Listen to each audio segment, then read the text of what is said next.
Looking for fascinating conversations with industry thought leaders? Want to get the inside scoop from local legends? Interested in the stories behind the stories from celebrated visionaries? This is your home for the best our university has to offer. Welcome to We Are IU.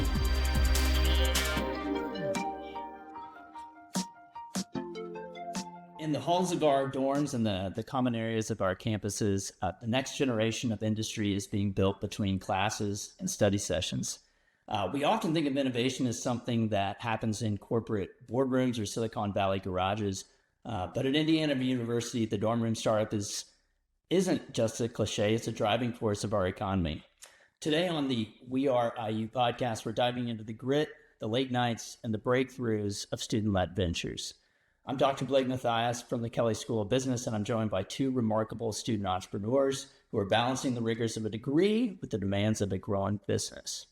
Joining us from IU Bloomington is Sam Law, and from IU Indianapolis, we have Bree Dillman. Both have turned unique ideas into thriving enterprises, proving that you don't need a diploma in hand to start making an impact. Today, we're exploring how they did it, the hurdles unique to student founders, and why Indiana is becoming a premier launchpad for young entrepreneurs. Sam and Bree, welcome. Hi, thank you for having us. So let's start at the beginning. You know, often when I meet with every business and every student business, it always starts with some sort of problem that you're addressing. Can you talk a little bit about the light bulb moment and the problem that each of your businesses seeks to address? So I run a business doing personal styling and shopping exclusively for athletes, both on the collegiate and professional level. I'm actually from Bloomington originally, so grew up here and kind of always had an interest in fashion. Started selling clothes, shoes just throughout high school just to make a little extra money. And then during my senior year of high school, right when the NIL the bills got passed to make that legal, I connected with the current point guard of Indiana basketball, Xavier Johnson, and he asked me, he was like, can you help source some clothes? Because people are starting to wear more stuff in the tunnels now, starting to become a bigger thing, building our own, personal brands. And I was like, yeah, I can do that for sure. And I think really my whole problem kind of originated just from being in, southern rural Indiana. There's not a lot of places to get said clothes and items for these people. So not a lot of places for them to go shop. So just how to source it and get it straight to them was kind of how I started out. Okay, great. How about you, Bree? Yeah, so for most of my life, I've been a huge planner, trying to plan out what I wanted to do for school, what my career looked like after that. And as I was planning out how my dual credits that I took in high school were going to transfer to my different college options, I was looking for how early can I graduate and how much money can I save in tuition, because I knew I was paying my way through school. So I picked a school that I knew I was going to be able to maximize the value of my dual credits. And I earned my associate's degree in high school through our early college program. Grew up in Greenwood, went to Center Grove High School, came into college with 65 dual credits. And then during my freshman year, my spring semester, I started to plan out, okay, how does this transfer look like? Am I able to graduate as early as I thought I was? And it turned out that the credits that I came in with actually didn't apply to my major like I thought they would. A lot of them came in as undistributed electives to the Kelley School of Business, which makes sense. I came in with 4 or 5 English classes. Kelley wants you to take more business-specific classes. And I started to realize that a lot of students in high school are not thinking that far ahead when they're taking the classes in high school. They want to plan for their futures. They want things to start coming together, but they don't have all the information that they need and readily available when they're considering where to go to college. And I started thinking that maybe if I had all of this information together in one place, able to work through if-then scenarios, maybe I would have made a different decision. Maybe I would have been able to save more time in college or more money at college. And so that was kind of the personal problem I experienced and sort of the catapult for what I'm doing now. Starting a business is daunting for anyone, but especially when you essentially have a full-time job, which is being a student. Can you both talk a little bit about how do you balance or manage getting a business off the ground and getting it going, trying to generate revenue and create a product while also managing the demands of being a full-time student? Yeah, I mean, I think, I don't know about Bree, but it's something I'm still to this day trying to figure out. I think it's, being a student every semester looks different for me. So starting off, freshman year in the dorms, I kind of had to figure out how to navigate, my first time on campus, and also, being able to store all my product in my dorm room was a nightmare. Just little things like that, I slowly figured out. But even now, I'm a junior, and it's still trying to figure out, when can I travel this weekend and still have time to study for the exam I have Monday. Sometimes I can, sometimes I can't. That kind of creates a lull. But really, just trying to figure out a balance, and that's the biggest thing I would say. Yeah, jumping off of what Sam said, it's extremely difficult. I don't think I've still figured it out. I've been operating with my startup for about a year now, and I'm still trying to figure out the time management aspect. You really start to understand, opportunity cost to an entirely new level when you're trying to run a startup. You have to start considering, okay, I have all these things on my plate. What's going to push me further towards my goals? What things are more worth my time than others, especially balancing class, extracurriculars, trying to build that resume, your professional career, in case you want to go more corporate. And just having fun and enjoying college. All of that has to get prioritized and re-ranked. I think initially I was trying to do it all, and I'm still trying to figure out that balance. Like, okay, if I really believe that this is my goal at the end of this, what does that mean for the daily sacrifices I have to make? Because the time that you have available in your calendar to get tasks done, to take meetings and stuff, is not always the time that you have to, study or to account for drive time. I'm a commuter student, or spending time with family, just taking time for yourself. So I think I struggle a lot with booking my calendar back to back, all the way full, and then having to realize after the fact, okay, that wasn't a very good decision. So I'm still trying to figure it out. Long answer short. A follow-up question to that, a lot of times, the later in life you are, the more you have responsibilities in terms of a mortgage, family. Did you feel like being a student presented some benefits or challenges, or offered you the ability to take some risks that you maybe wouldn't have otherwise taken with starting the business? I personally would say so. I would think. I'd say it provides a safety net for sure. I think it's nice being able to go to classes and still know that, I have this business going on the side, but I also am getting this degree of something I also, that goes along with my business and I love. So I can always, go down that path if I'd like to out of graduation. But yeah, I think I would say it provides a safety net for me personally.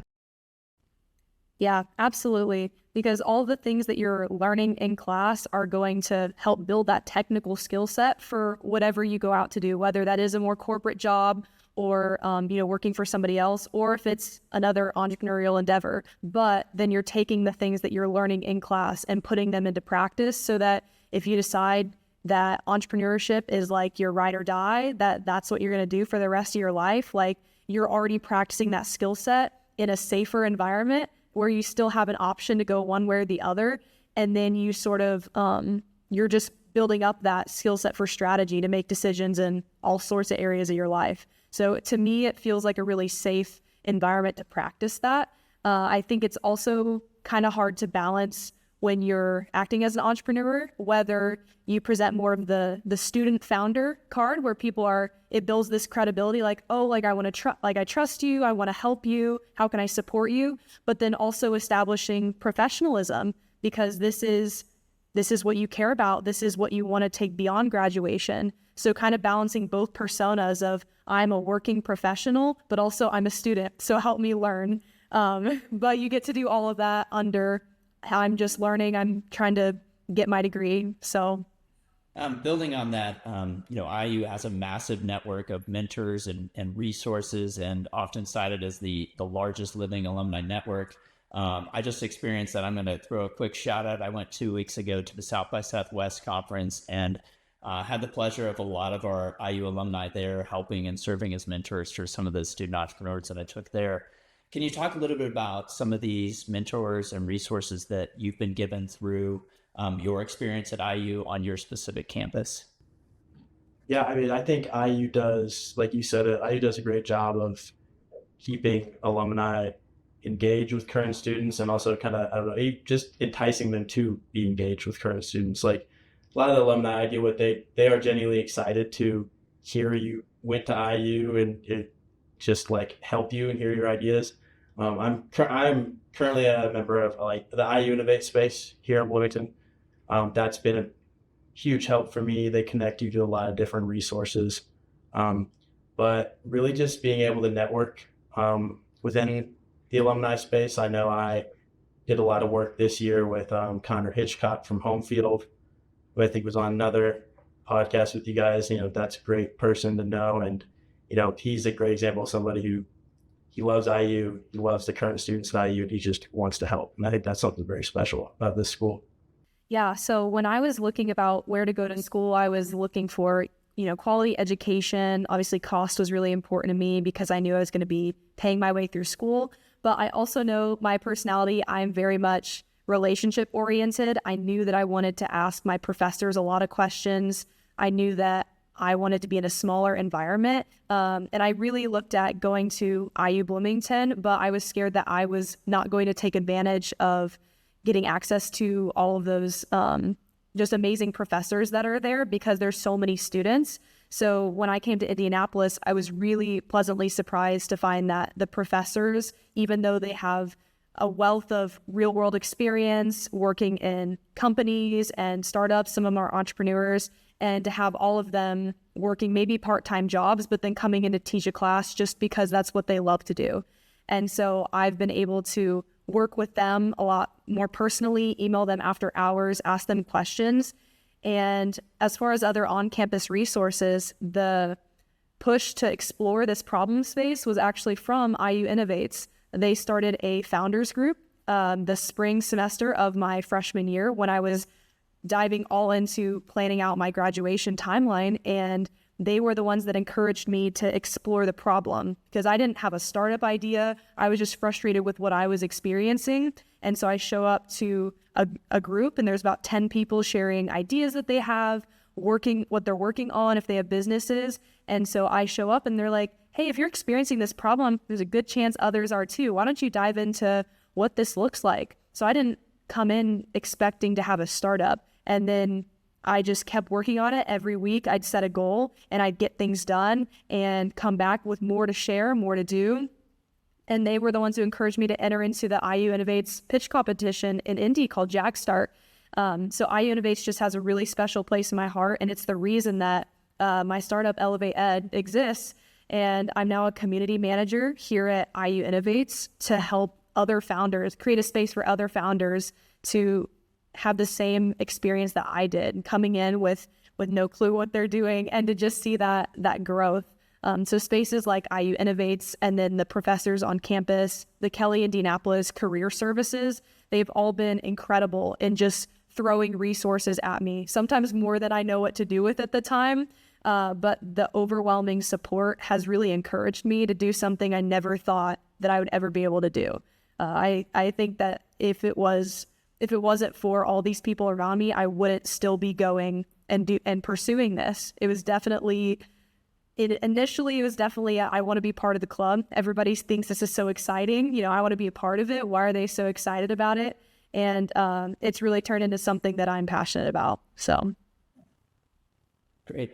There might be a lot of overlap with your last question and then this next question, but to what extent has being in the cities that you're in, Bloomington and Indianapolis, maybe shaped your ideas and kind of maybe shaped the direction of the companies that you have? So yeah, like you said, I grew up in south side of Indy, but moving into Indianapolis for college, I realized how amazingly connected the city of Indianapolis is. And I mean, like a third of the businesses in the state function just within Indianapolis. And so a lot of the professors that I'm interacting with on a daily basis have connections with companies that are 10 minutes from me, 10 minutes from campus. I think the city feels very busy, even when you're on campus, and it feels like everybody has a whole other life outside of school. I think that was something I struggled with when I was deciding where to go to school, is I wanted to be very included in what everybody else had going on and learning about their connections. And when I came to IU Indianapolis, I realized that everybody knows somebody else. And because I was able to develop those relationships with my professors, they were able to connect me to resources beyond the walls of campus, across the state, some interstate. I have, with my startup, I've been able to access other people's networks that I just never would have thought I would have needed, just by being in proximity in Indianapolis and just the broader ecosystems for entrepreneurship. So it's really been such a huge blessing to be around so many people with just a wealth of experience coming from all different states, all different backgrounds, and then them being able to encourage me with that. So a lot of students have ideas, but you got to act on those. Can you give any advice to current students on how do you take something from just an idea, and what are some things that you did to start making it real, and some maybe advice you would give for people who just have an idea for a business right now? I would say a big thing for me was just taking a lot of notes personally, trying really hard to find what was working, what wasn't working, taking those things that were working and seeing, how can I push that idea a lot. I think a lot of times people ask me how I started, I kind of say the same thing. I'm like, I kind of just stumbled into it, like I wasn't really like, I had this eureka moment. It was just kind of like someone almost kind of put the idea in my head and I was like, yeah, I guess I can try and do that. So everything I've kind of done is just really just trial and error. But I would say a big thing is just not waiting too much. I think a lot of times people tend to, with the risks of being an entrepreneur, they tend to get a little too calculated, and like what they could lose and, how much is it going to work and if it will work. And a lot of times they're not really concrete answers to that until you try. So that's my biggest thing, is I just try to not, overthink and waste too much time thinking to where my opportunities come past. Yeah, Sam, that's great advice that I wish I would have taken a little more to heart when I started. I was extremely calculated. I did not want to talk to anybody about what I was working on because I didn't feel qualified to be looking into this problem. I still didn't fully believe that I could actually solve it. I just had people around me telling me to research more. I was about to enter into a pitch competition, after working on it for 3 months, and I hadn't even told my parents, who I lived with and commuting to school, that I was trying to pursue an entrepreneurial endeavor. I didn't tell, and I'm very close with my parents as well. And so I think for me, one of the biggest pieces of advice is don't be afraid to talk about your idea early on.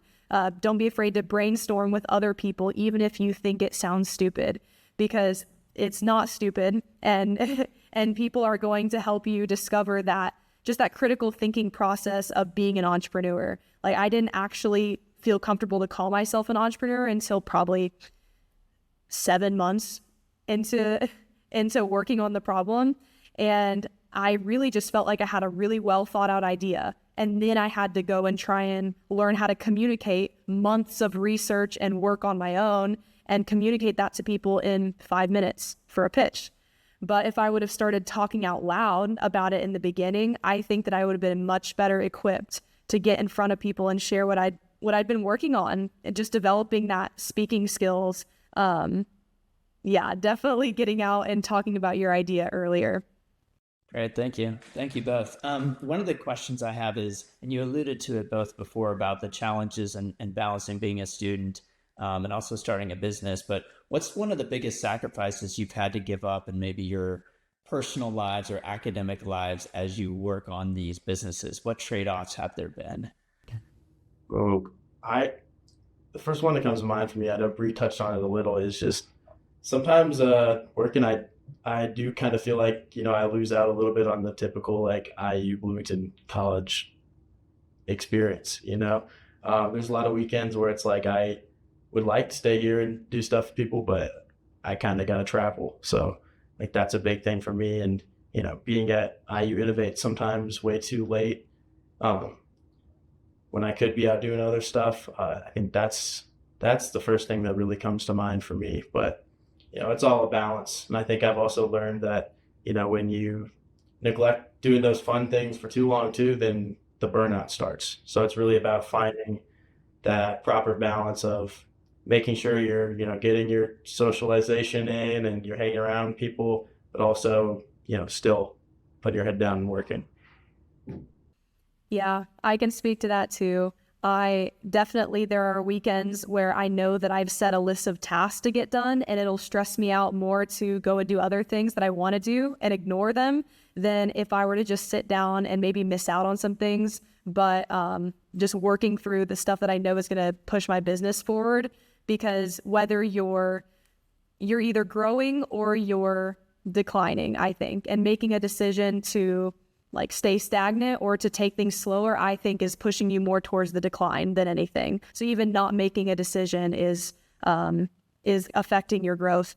For me, I have a lot of different interests and always have in my life. I enjoy music. I'm an athlete. And more so on the athletic perspective, I wanted to compete for the third time in the World Championships for Taekwondo.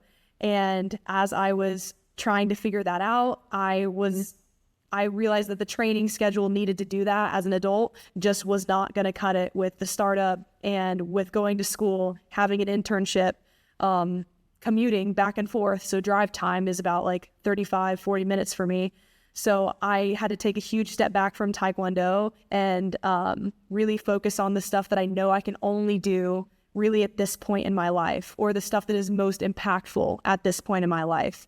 And that was a huge sacrifice for me, but I had to start saying no to a lot of the things that I really love to do, at least on the capacity that I wanted to do them, and sort of make them as more hobbies in my free time rather than just being super ambitious with everything I was interested in. Bree, you mentioned before maybe some hesitation of referring to yourself as an entrepreneur. And so this is kind of a question similar to that, but what is one's kind of student entrepreneur myth that you'd like to debunk for anyone listening who thinks they're not ready yet for entrepreneurship? I can kind of jump on that. I think that you're never going to be ready. I think the readiness thing is a myth. I think you just grow more comfortable being uncomfortable. You just grow more confident in your ability to handle ambiguity and handle complex situations. At least that's what I've seen for me, because it's having the humility to know that you're never going to know everything, being in that constant pursuit of lifelong learning. So somewhere along the way, you just start to gain confidence in your ability to pick up new things, and the ambiguity doesn't scare you as much anymore. It actually kind of excites you. So the readiness factor is sort of an initial hurdle that you have to get over. You just have to try, don't be afraid to fail, and to pick yourself up as you keep going. But for me, it's really like the confidence aspect was the biggest hurdle to jump over, and you just get more comfortable in that tension. Right. I completely agree with that. I think another big one for me is nowadays I feel like I see a lot of things, especially with social media, about like what an entrepreneur around our age looks like. And it's always this stereotypical, like, they're up at 4 a.m. and then they work till 11 p.m. and they don't do anything else and they don't talk to.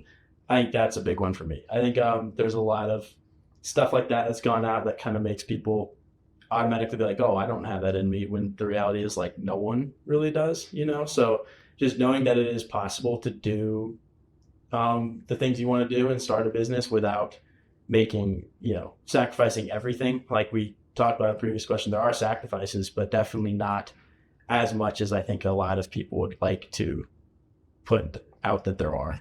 Be like saying. Great. Thank you both. As you think about like growing and maybe scaling your businesses, and you're looking, at graduation, what do you envision for you and your businesses? Do you envision staying in Indiana, going somewhere else? Can you talk little bit about where you see yourself and your business as you continue to develop it, and then after you graduate? I mean, me personally, obviously the housing market is a big thing right now. So I've done a little bit of thinking about that, but I also, for me personally, I travel a lot. So as I started to travel more and more, the location of which I come back to has started to matter a little less and less for me personally. Like I kind of like coming back to someplace a little more quiet, and I definitely think I could operate my business out of, Indiana if I wanted to continue to. Um, but definitely, I think my goal is to move somewhere probably with some more, a little more connections to be made in the fashion world, because I think that's one thing that kind of lacks here. Do you see anywhere specifically, Sam, for that? I'm just curious. My biggest one right now is like Los Angeles. So I did an internship this summer with a fashion brand called Minimal out in LA. It's actually created by two IU alums also that I met. And that's a big one for me personally, especially in the streetwear space specifically, would probably be out there. Before I sort of jumped into the entrepreneurship world, I had no idea that anything outside of Indiana was really going to interest me. And then as I've just explored the startup environment, I think I'm more and more open to whatever opportunities come my way. I mean, having a startup has just opened so many doors for me, like in no way that I could have expected.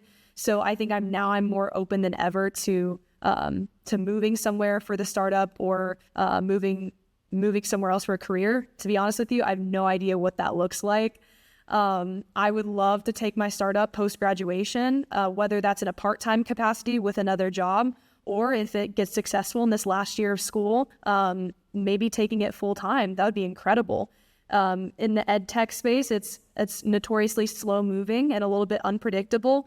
So obviously just keeping my eye open for that and what makes most sense at the time when I go to graduate. But I think I'm definitely more willing now than ever to keep my options open.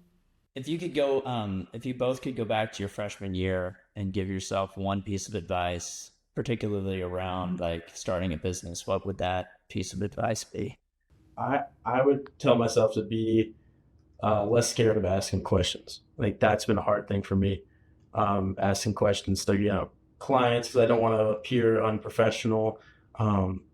As trying to really network with other entrepreneurs and IU alum. Sometimes I get nervous, kind of like we were saying, where you're putting that label on yourself as a student entrepreneur, which sometimes can feel like you're kind of downplaying what you are doing. So really being a little more open with other people and getting more feedback would be a big thing for me. I think my piece of advice would be to enjoy the process earlier on. I think when I first started, I felt like I was behind everyone. I felt like I was scrambling, trying to catch up, because I was in an environment of people who I felt were eons ahead of me, whether they were or not. That was my perception at the time, and I didn't feel qualified to even be in this space. And so I think I would just tell myself to enjoy the early research, the early problem exploration. And now I'm able to enjoy that a lot more. And especially in Kelly, where you're applying that same skill set to different business case studies and things like that. Or an I-Corps, the big junior semester project where you're doing a feasibility study on a company. I feel like I'm able to apply that skill set now and actually enjoy some of my classes that are using that. But I think early on, from my freshman self, I'd just say to have more fun with entrepreneurship. Great. What gives you the most hope about the current state of innovation coming out of Indiana University? I think just how Indiana, we're just continuing to make these spaces like IU Innovates, like the Mill, like other places that are encouraging people to come in with new ideas and giving them the resources to, make them into an actual business. I think that's something very special, and it's how not really something I hear a lot of adults I talk to who have businesses, and not a lot of them talk about having a space like that growing up. So I think having someplace like here where you can just have somebody help you get a jump off point is a really big thing. Yeah, I agree. IU Innovates, especially in Indianapolis, my supervisor, Anna Doris, has been an incredible mentor to me because she's gone through the whole entrepreneurship process as well with her startup Everywhere. And now she's helping to create a space that resources that she wished she had when she was a student founder. And I think having a space where you have people around you who want to support you, but are not there to like they have no expectations or of you needing to get to a certain point. They're genuinely just there to help you learn. They don't expect you to reach a certain benchmark, or they're not just hovering above your head, waiting on you to figure it out. They're just there with you every step of the way, and there to support you for if you go in and get investment funding from VCs who may expect a little bit more of you or some results or metrics. People like organizations like IU Innovates or just people within that space are there to kind of walk you and work you up to that point, so that when people actually start to expect things of you, you're ready. When we look back 10 years from now, or 10 years forward, what part of the IU spirit do you hope is still part of you and your career and perhaps your business as well? I mean, I think for me, it just connects to what we were just talking about. I think having that drive, not only to grow my own business, but to help others grow, and like we were talking about at the beginning, really wanting to engage with new students at IU and help them and still be involved with the campus. I don't see it happening, but I don't want IU to be someplace that I leave and, think about, oh, that's where I went to school, but got nothing to do with me now, I love the idea of coming back and continuing to be involved with everything else that's going to come out of here. Yeah, through my other experiences growing up, I was involved in teaching in a lot of different ways. With Taekwondo, I was an instructor for 7 or 8 years. In high school, I was teaching music. I love to sing and I love to help people learn music. And so when I started the entrepreneurship process, I didn't expect to get to a point where I was actually able to provide any sort of value to anyone else. But now I think I've come to the point where I'm able to, in some way, mentor other people who are at the stage that I was a year ago. And I feel like that's just a really big hallmark of the IU spirit, is like we have such a huge alumni network that is very well connected and very willing to support people from the aspect of where they once were. So in 10 years from now, I hope I am still giving back and doing the same thing for other people that was once done for me.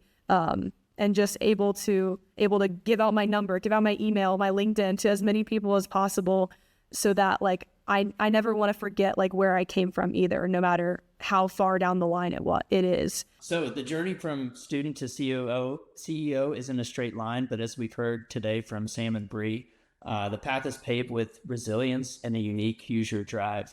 At Indiana University, we aren't just teaching the theories of business. We are providing the laboratory for students to build the future in real time. Thanks both Sam and Bree for sharing their stories. To our listeners, whether you're a student with a notebook full of ideas or a community member looking to support the next big thing, remember that the best time to start is usually right now. Thank you. Thank you. Thank you so much. Thanks for joining us for another episode of We Are IU. Your home for fascinating conversations with thought leaders, legends, and visionaries from the university we know and love. New episodes available monthly at myiu.org.